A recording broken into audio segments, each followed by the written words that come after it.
Malgosia Michalski. I'm a veterinarian in Ottawa, and in 2001, I sold my house in downtown Ottawa so that I could get some land and house a bunch of horses that I seem to rescue or collect. For Malgosia, protecting animals wasn't just a lifestyle, it was a lifelong dream.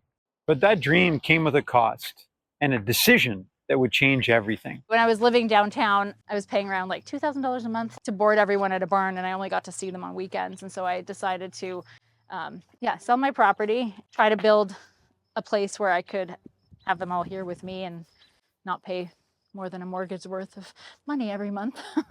Renting a space in the city had become impossible, emotionally and financially. If she wanted something sustainable for her and the animals, she had to build it herself. But building a house from scratch came with a big question. What do I build?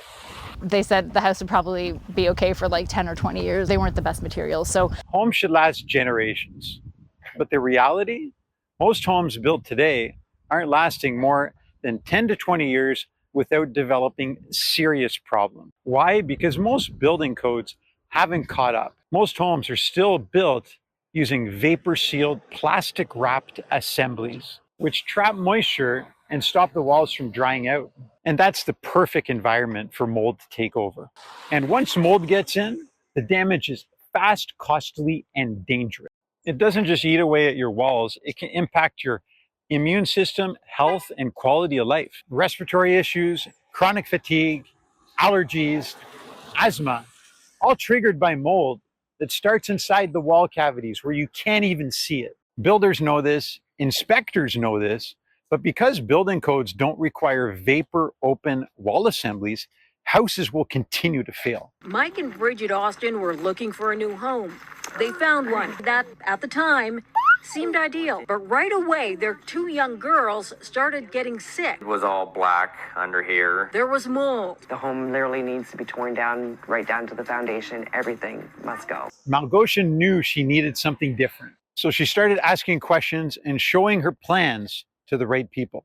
Like, I am environmentally conscious, but I hadn't been looking specifically for, passive houses. But certainly when I had contacted some other builders, the plans that they gave me, I had talked to some of my colleagues who were in the construction field, and they said that they were kind of using the minimum standard. Then when I showed them the plans that I got from EcoBuild, my friends who were in construction were like, "Oh my God, I didn't even know they had these products in Canada," and they were very impressed. People that I trusted said it was good materials and a good plan. That kind of, I decided to go with them. For the first time, the pieces fit.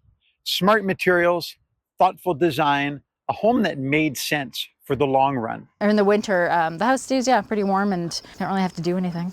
This is what Passive House delivers. A house that stays warm without burning energy. A house that breathes, that heals, that works with nature, not against it. Passive House isn't a luxury. It's a necessity. It protects your health. It lowers your bills. It eliminates the fear of things growing behind your walls that you're not aware of. 1 in 3 homes develop mold in 3 to 5 years. Malgosia didn't just build a house. She built a future for her, her animals, and her values. Because when you're building a house for what matters most, Passive House is the only house that makes sense.